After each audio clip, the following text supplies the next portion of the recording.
Hello everybody, Slim Kirby here, welcome back to more Let's Play Fire Emblem Radiant Dawn. Now, with more map commentary!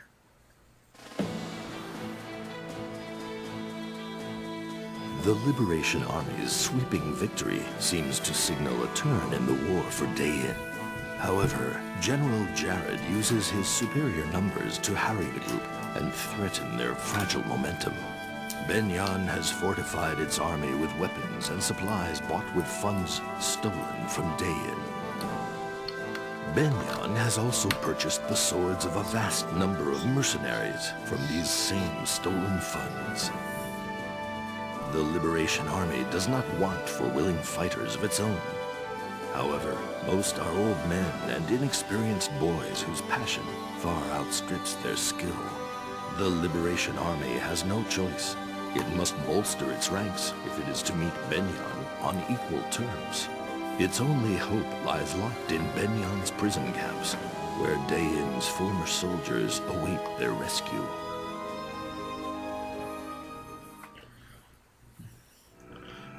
Chapter 7, A Gathering Hope. So yeah, Mr. Map Commentator pretty much explained what we're going to be doing next. We're going to be trying to release some prisoners that we can use to fight on our side.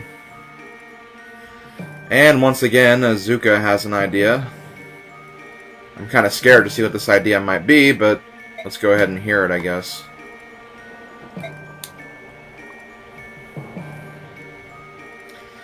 And already things are kind of weird because the prince isn't here. And this is stuff she should probably be hearing. And yeah, Micaiah really doesn't like that he's saying, the prince's words are my own. And yes, that is a dude for anyone who thinks that Azuka might be a girl because of the feminine sound to it, but that's definitely a guy. Because, as I think I mentioned before, although I might have not mentioned it, but Azuka was actually in Path of Radiance. He had a very, very brief cameo at the very end of the game for one of the chapters. In fact, that chapter is actually going to be referenced, I think, in between this chapter and the next one. I think.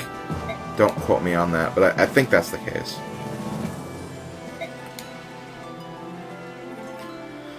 Okay, so yeah, right away, his plan is not looking good.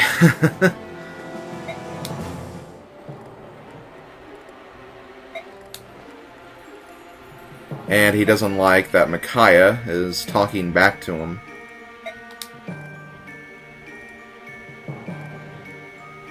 But yeah, basically he suggested we should dump poison into the water so we can, you know, damage them like that, but of course that'll damage other people too, not just the enemy.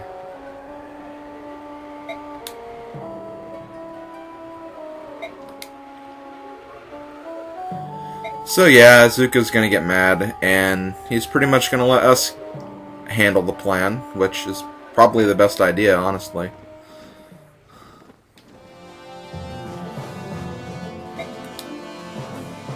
Yeah, losing sight of reason, that's... yeah, that explains it. I don't think it's even that. Honestly, Azuka is just an idiot and a freak of nature.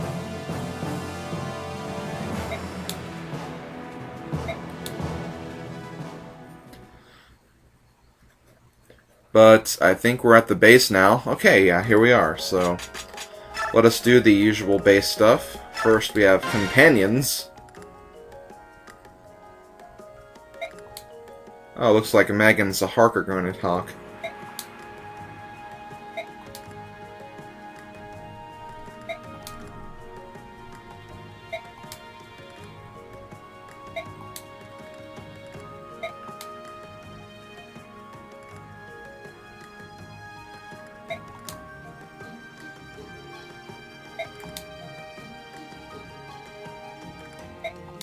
Well, obviously you didn't know that. You're just meeting her for the first time.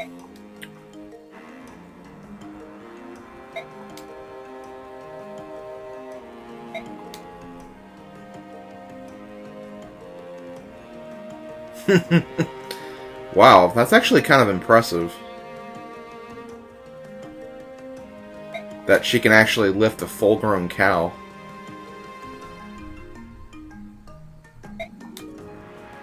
I mean, honestly, like, Meg doesn't really even look that strong, but that really is impressive.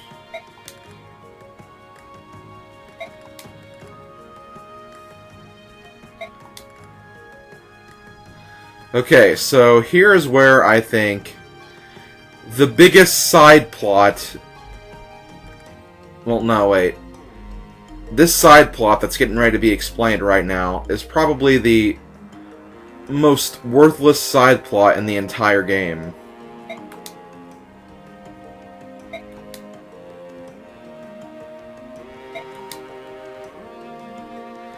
Okay, so the guy Meg was looking for was actually Zahark.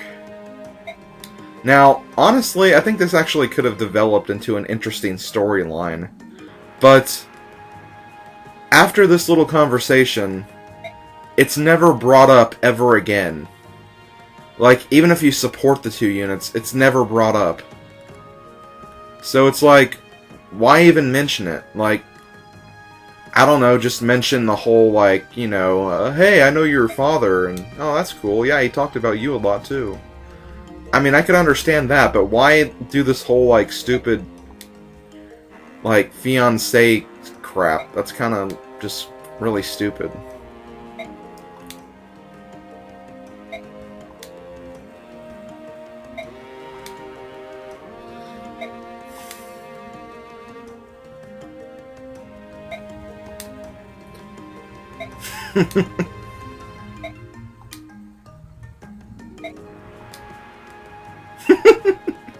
I do like that line right there, though. That's kind of funny. But yeah, like, this actually kind of brings up another point about this game that I'm kind of disappointed about as well. In past games, they'd use, like, support conversations as a way to explain backstory between characters. In this game, they really don't do that. I mean, they do it to, you know, have the whole, like, bond thing, the bond forming thing. But, like, aside from that, like, they don't go into any, like, deep storylines like all the other games do. And it's just kind of, like, it's just kind of stupid because there's so many, like, characters you really don't learn much about. And there's so many different, like, side plots that could happen that the game didn't really capitalize on. That's one of the things I really don't like about this game. I mean, I love the game as a whole, like, so much. Like, obviously, because I've played through this game, like, 10 times or so. But, like, I don't know, this is something I do kind of wish they would have done in this game a little differently than they did from, no, I'm saying that this is, what am I trying to say? They should have, like, you know, done what they did in other games with this game, in terms of support conversations. Because that was definitely kind of a wasted effort, I guess you could say. Okay, so let's talk to Pelleas now. Sorry if my words were kind of all over the place in that explanation there.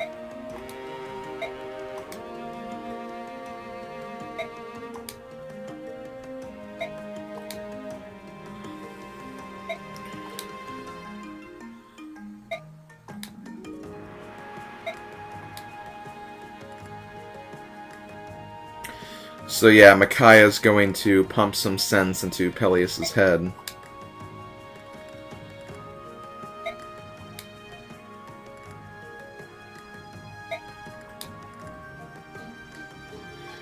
So apparently he owes a lot to Azuka, despite Azuka being a freaking nutcase.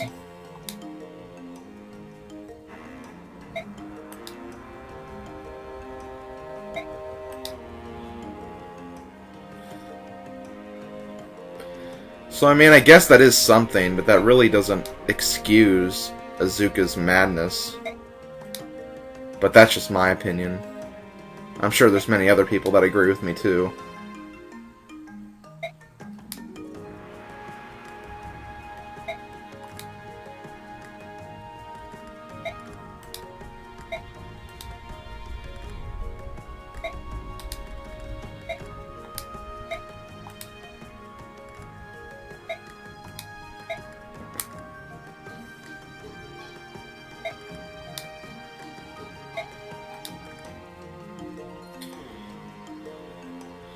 So yeah, I think Pelleas has a little crush on Micaiah, I guess.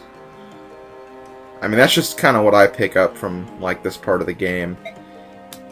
Again, I guess I'll kind of spoil something, like, very minor, but they really don't develop, like, a relationship or anything. Obviously, because of Soth, but... So yeah, now they're talking about the Spirit's protection, which is a mark that Pelleas and Micaiah have, as Pelleas just pointed out right there.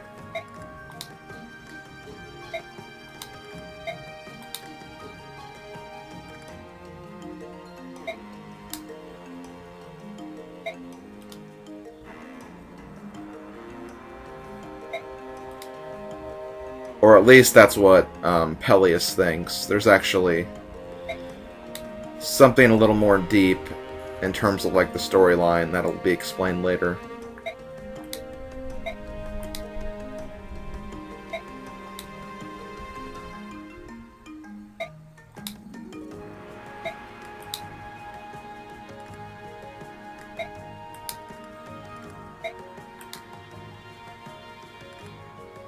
Yeah, now they're talking about the Branded, which is another plot point that was kind of briefly discussed in Path of Radiance.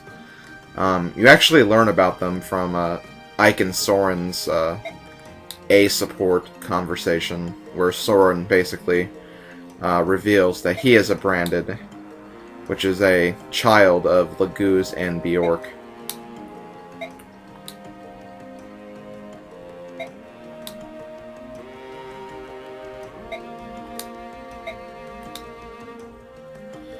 And Pelleas is also going to give us something. Sorry this conversation's so long.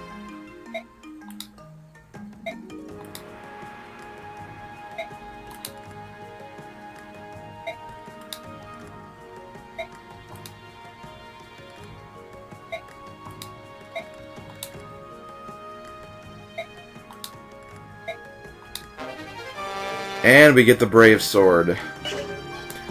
The Brave Sword, or basically any kind of brave weapon, is basically an item that can actually attack 4 times instead of 2 times.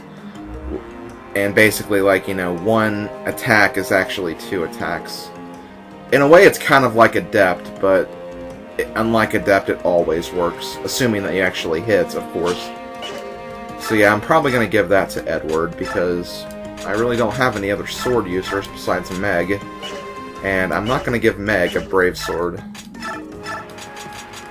She may be a speedy armored unit, but she's also at level 4, so yeah, I don't see that happening. Let's see, anything else I can put away? I guess I could, like, start cutting things out, but I'll show a little bit of this. And I also need to talk about you. As I think I said in the last video, I have a lot to say about her. Just give me a second. Let me go ahead and sell some of these things. Yeah, I'm going to go ahead and sell all my keys, because I really don't need them, because I have Soth, who can do all of that for free. Okay, where's that? Okay, red gem, sell that. And I think that's everything. I'm also going to go ahead and sell the pure water as well. Okay, let's talk about Fiona. Fiona is a candidate for worst character in the entire game. Fiona is honestly crap. She really is.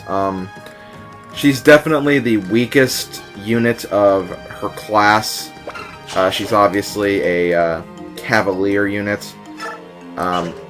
There's all kinds of different Cavalier units. There's Knights and Paladins, and the Knights and Paladins actually have a unit for each weapon of the triangle, including bows. And their final promotion is actually either going to be a Silver Knight or Gold Knight, but I'll go over those later. Anyway, Fiona. As you can see, her stats are not that great, even for her current level. And honestly, her growths aren't that great either, so they're not going to really develop very much beyond this. If I remember correctly, she has good speed and defense growths, but because of her low level and of extreme availability issues for the rest of this part and later on in the game, they're not going to get very high, so you pretty much have to, like, pump bonus experience into her, or use the skill Paragon, which I guess I should probably talk about that too. But yeah, basically, Fiona is just not a good unit. I tried even using her in my last playthrough, where I kind of, you know, focused on inferior units, and I couldn't even level her up effectively. And it's just, she's just not worth it. She takes way too much babying, and way too much bonus experience to even get at a decent level.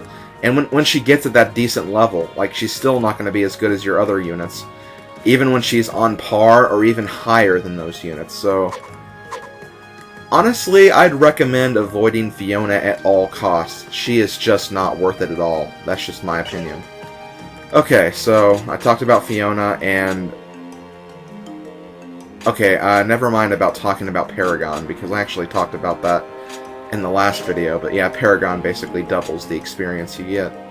Now I'm going to quickly go off screen and actually do all the other stuff I need to do. I know this video is kind of dragging on, and I haven't even got to the battle yet, but there's a lot of stuff I had to explain, so... Okay, so yeah, I'll see you guys in a second. Okay, I'm back. I really didn't do that much. The shop didn't really have anything I really needed, and either way, my weapons look in pretty good shape, so I didn't really buy anything. I did give Fiona's javelin to Aaron, and really that's about all I did in terms of items. I also gave Nolan the Master Seal, which I meant to do last chapter, but I didn't. Aaron is also very, very close to classing up as well, but since he's kind of further along, I might go ahead and let him naturally promote, which means getting him to level 20 and then having him level up again. You can basically promote people in two ways. One, by giving them a Master Seal. They have to be at least level 10 before they can use a Master Seal, but it's always advised to wait until level 20 until you use it. And then, if you get to level 21, I mean, there is no level 21, but again, if you level up after you reach level 20, you will also promote that way too. There are some units, like, I'll go ahead and say it, Micaiah, who can't promote through that means, but, you know, you can promote through that means for a lot of the characters, so that's another way you can promote. And I guess that's really about it, so... yeah, I'm going to go ahead and get started, because I've wasted way too much of your time. MVP of the last chapter was Aaron, by the way. And yeah, let's get started.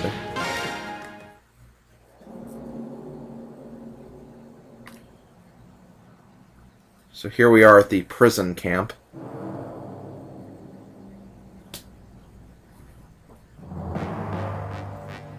I love this boss's name, too. Jur. I probably said that wrong, but still. You don't see too many people with that kind of name before.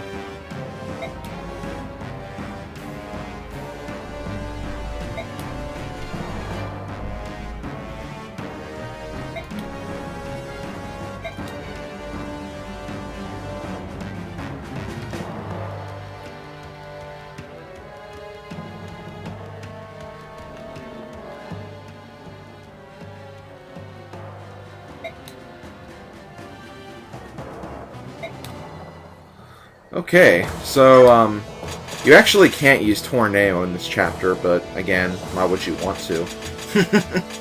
Okay, so let's actually, get rid of some of these units, because now, we're actually at the point where we have so many units that we can't actually use them all in this chapter, so we can only use a few units. So I'm only going to use, the units that, you know, I actually plan on keeping with me for a while, and I can choose one more.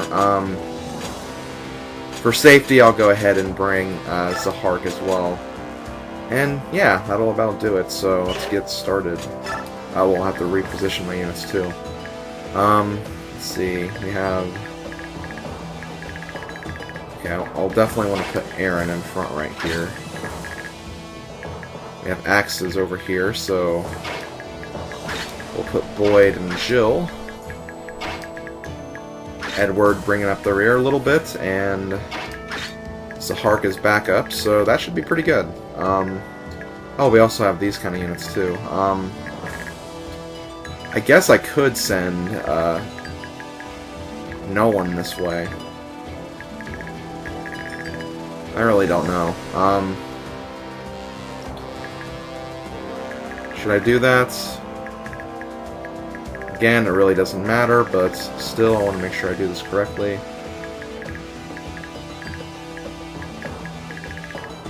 Oh, okay, I'll go ahead and send Jill this way, and I'll send Nolan up this way. Okay, so yeah, let's get started. Again, sorry that pre-chapter stuff kind of took a long time. Unfortunately, this chapter's kind of long, too, so hopefully this doesn't go on for too many videos. Okay, so first off, gonna put Aaron up in front. Wait, what am I dealing with? Steel Lance and Steel Sword, okay. I would use a Javelin, but I'll stick with the Iron Lance. And Nolan, you can go up this way.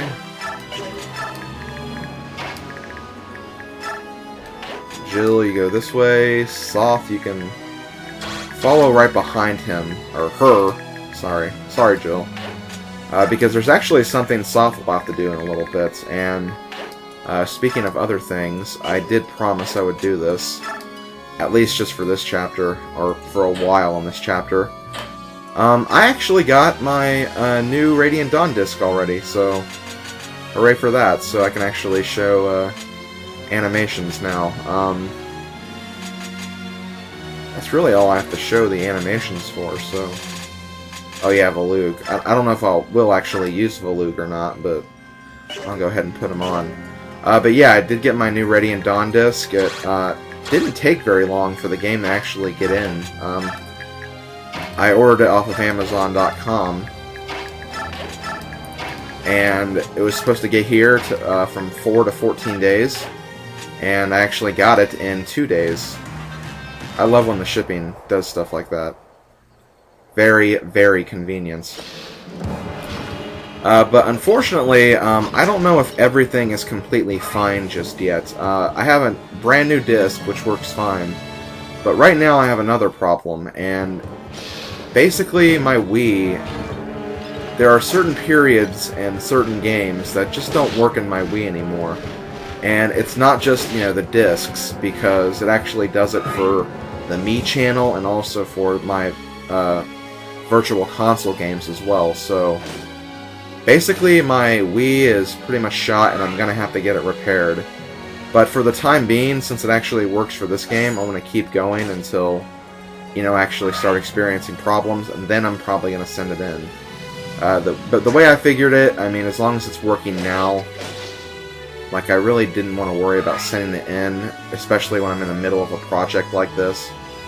Because I honestly really didn't want to stop, because I'm actually really enjoying this Let's Play. I know it's kind of long, and, you know, it's not everybody's cup of tea, but... Hey, familiar face! But anyways, as I was saying, I know that this game is long, and it's not everybody's cup of tea, but, like, I mean, I do, like, really enjoy this project, and I enjoy recording the videos, as long and as tedious as they might be. So yeah, that's kind of why I didn't want to, you know, just send it in right away. So I'm going to keep it for a while. If I start experiencing problems, then I'll go ahead and send it in and postpone this project for a little bit. And, you know, something good could always happen as well. I could always get it done before my Wii actually gets to that point, so... You know, that's why I'm not really, like, worrying about repairs right now. So yeah, we have some familiar faces from Path of Radiance.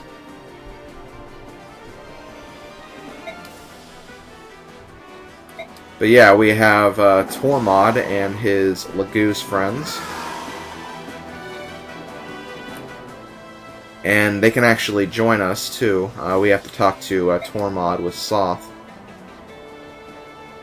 And I will say right now that Tormod's group is actually kind of overpowered at this point. But that's going to quickly change, and I'll say why later.